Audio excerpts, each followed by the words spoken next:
They were just 750 meters apart, but it might as well have been the thousands of miles of the Atlantic which normally separates them.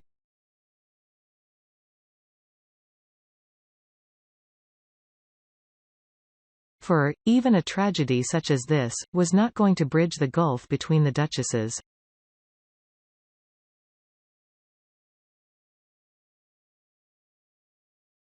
As the events of Thursday unfolded, Meghan and Kate never met, despite being within a 2-minute walk of each other on the Crown Estate at Windsor.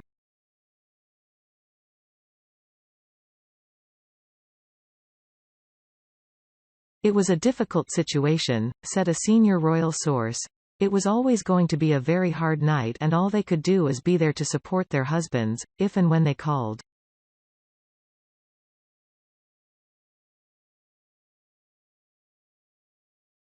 That was the priority.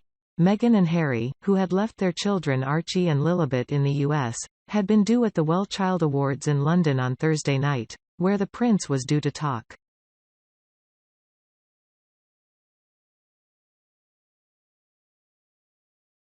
It was one of several charity events that led them to return to the UK on September 3.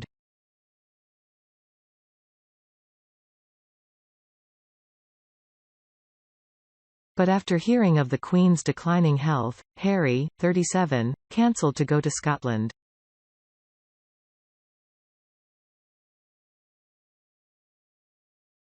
Meghan is thought to have spent the day and evening alone in Frogmore Cottage, while Kate was with her children at nearby Adelaide Cottage.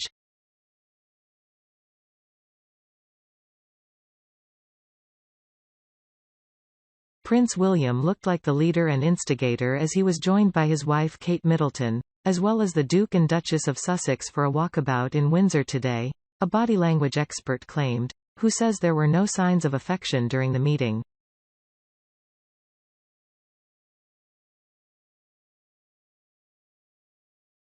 The Prince and Princess of Wales, 40, took to Windsor to inspect the sea of floral tributes laid outside the gates of the Berkshire estate in tribute to the late Queen, who died in Balmoral on Thursday, aged 96.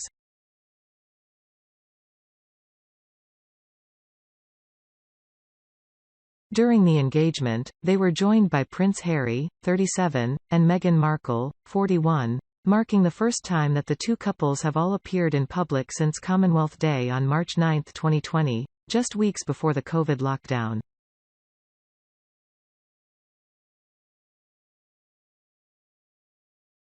The royals, once dubbed the Fab Four, were greeted by applause as they walked along the gates of Windsor Castle together.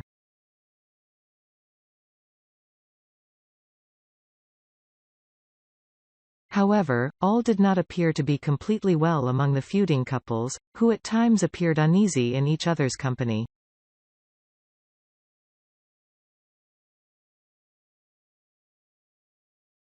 Body language expert Judy James told FEMAIL, "This is a phenomenal and unexpected scene that displays some natural caution and awkwardness in the body language. Although as a statement of intent it seems choreographed as something of a loving tribute the Queen and in some ways the new King, who took what was maybe the first step in speaking of his love for Harry and Meghan in his recent speech."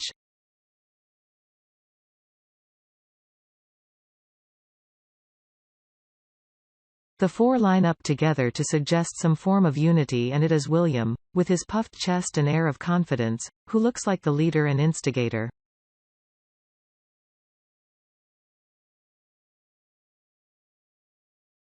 Harry performed some clothing touch anxiety rituals, but Meghan seems to be on hand to offer comfort, support and encouragement.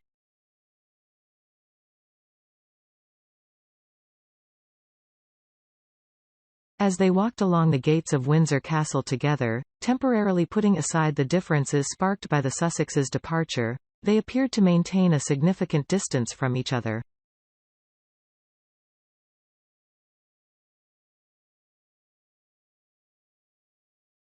The couples only came together briefly at the start and end of the engagement, when they appeared to enter and exit the same vehicle with one another.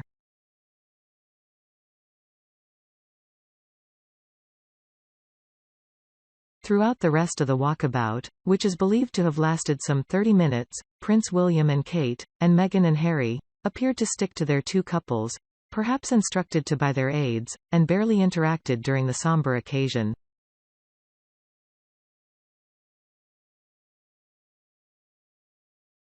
As the four emerged from their vehicle, the couple did not appear to interact with each other.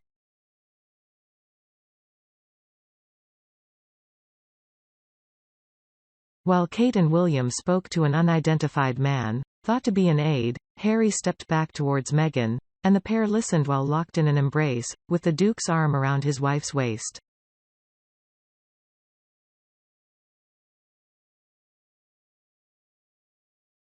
As they started walking, with the two men standing next to each other, while their respective wives flanked them on the outside, William and Harry appeared to engage in a brief chat, as Kate and Meghan looked straight ahead.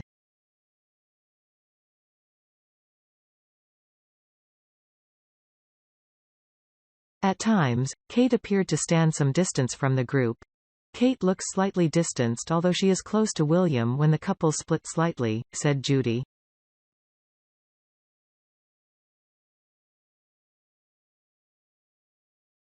As they reached the gates, the two couples stopped to look at some of the floral tributes left by well-wishers.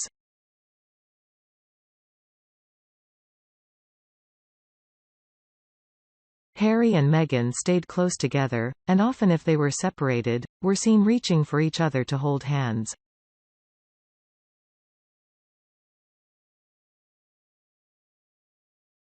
According to Judy, when the couple clasp hands it is Harry's fingers wiggling downward while Meghan's are curled around his palm, with her thumb gently stroking his hand.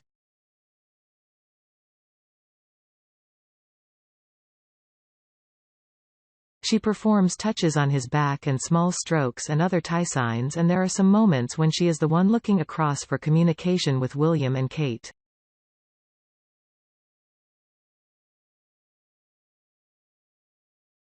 As the royals started the long walk to Windsor Castle, they split up, each attending to one side of the crowd, which was heard cheering of both the couples.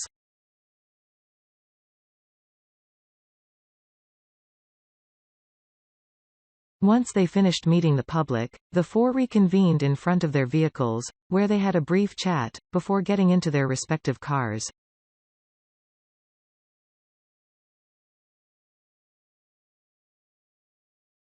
Describing the overall tone of the meeting, Judy told FEMAIL, "There's no signs of relaxed engagement or even affection here, but the fact they are lining up together and communicating again is impressive in itself."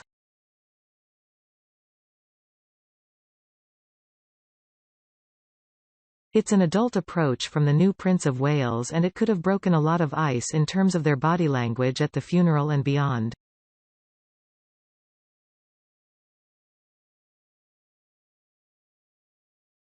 A Kensington Palace source said that the Prince of Wales invited the Sussexes to join him and the Princess of Wales earlier today.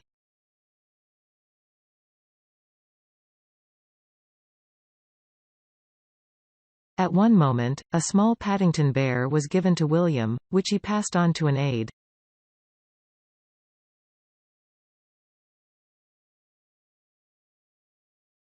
He was seen lightly touching Kate's back at one moment as she crouched down again to speak to a child at the front of the gates.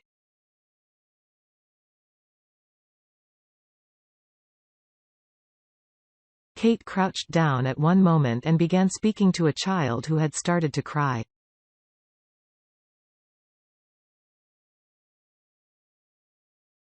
The child stopped crying when Kate approached her. One well-wisher who spoke to Harry and Meghan told Mail Online, "It's lovely to see them both together.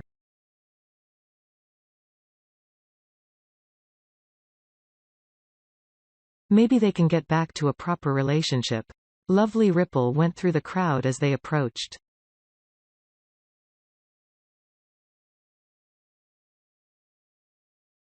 Hopefully the healing between Harry and his brother can start now. I am just so excited to have seen them both together.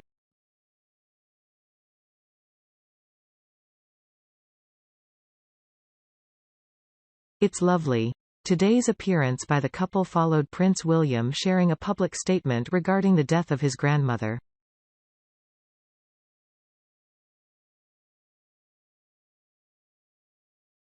In the post, which he shared on Instagram, the royal wrote, "On Thursday, the world lost an extraordinary leader, whose commitment to the country, the realms and the Commonwealth was absolute.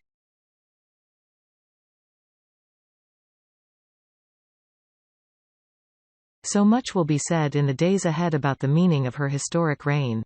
I, however, have lost a grandmother.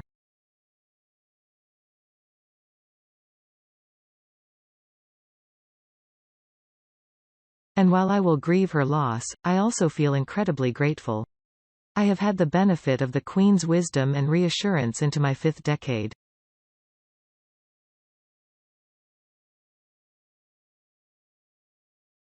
My wife has had 20 years of her guidance and support. My 3 children have got to spend holidays with her and create memories that will last their whole lives.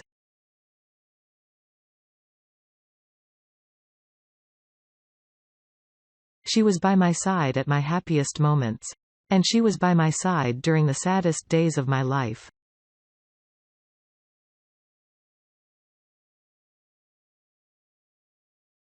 I knew this day would come, but it will be some time before the reality of life without Granny will truly feel real.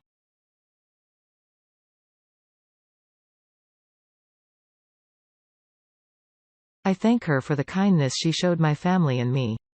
And I thank her on behalf of my generation for providing an example of service and dignity in public life that was from a different age, but always relevant to us all.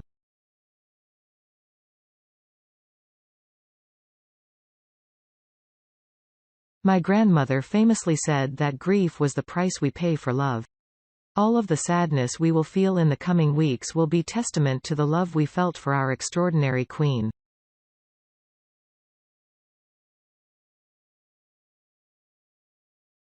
I will honor her memory by supporting my father, the King, in every way I can.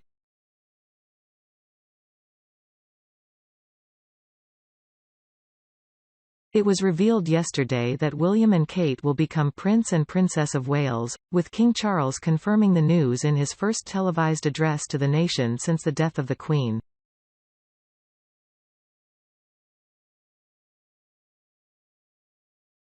He said, "Today, I am proud to create, William, Prince of Wales, Ty Wysig Cymru, the country whose title I have been so greatly privileged to bear during so much of my life and duty."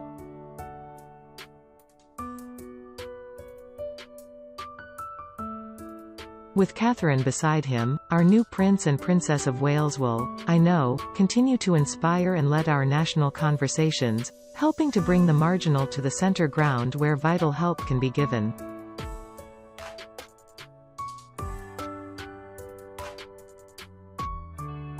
Kate, formerly known as the Duchess of Cambridge, will now hold the titles of the Duchess of Cornwall and the Princess of Wales, the first member of the royal family to hold the title since Princess Diana.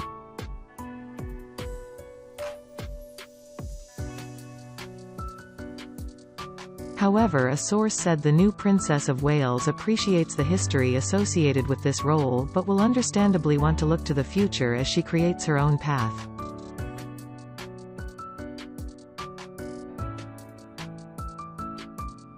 The royal source said, "The couple are focused on deepening the trust and respect of the people of Wales over time."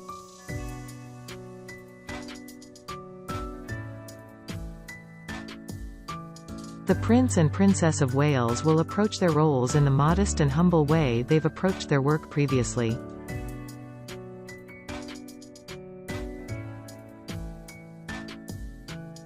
Since the 14th century, the title of the Princess of Wales has been used by the wives of the Princes of Wales.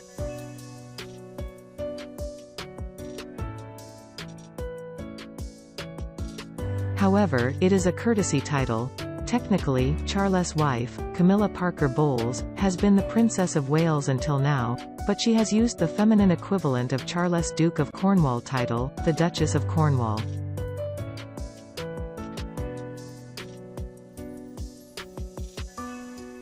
The Duchess of Cornwall is thought to not use the Princess of Wales title out of respect for Charles' ex-wife Princess Diana, who died in Paris in August 1997.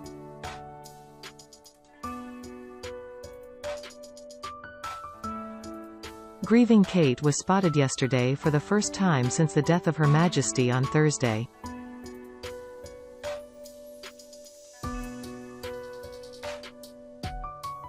Hiding her eyes behind dark glasses, and wearing black, Kate was spotted driving to pick up her 3 children from school after their first week at Lambrook near Ascot yesterday afternoon.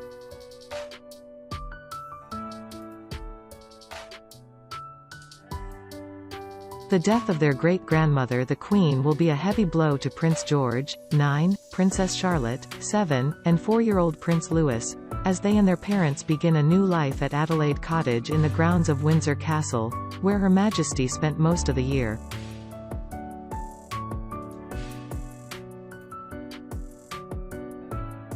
On Tuesday the gang, as they call themselves, chased up the steps of their new prep, prompting beams of delight from William and Kate, who held their hands when they arrived.